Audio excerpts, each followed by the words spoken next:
Well, hello again, everybody. Uncle Dave's here, and he's going to do a beef stroganoff for Auntie Karen tonight. And it brings back memories of when I was kind of probably a teenager. My dear departed mum used to go to this continental cookery night school, and we'd all wait because whatever she cooked, she used to bring back.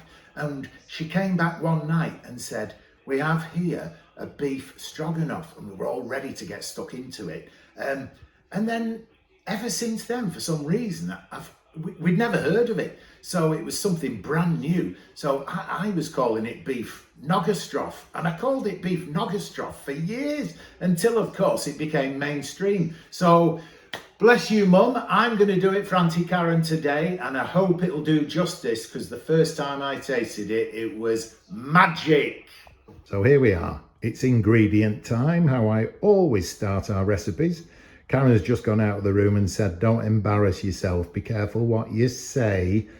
I think I've always embarrassed her. I mean, 25 years ago, even on our wedding day, she only let me go to the evening reception.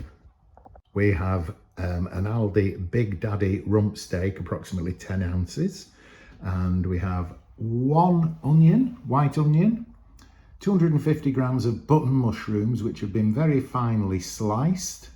We have smoked paprika, a lemon, 300 millilitres of sour cream, some chopped garlic, some Dijon mustard, seasoning, fresh parsley, tomato puree, and there'll be a splash of brandy. Good job it's a splash because we've hardly got any left. And I'm hoping to do homage to my dear mother with this recipe. I remember when I was very young, they were very, very protective of me. And we used to go to the park and, you know, all the others were on swings and they wouldn't let me have a swing. They'd put me onto the swing, but they wouldn't push it.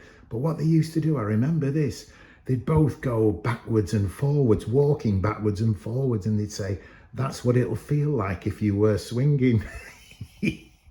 That's what I turned out, a soft lad.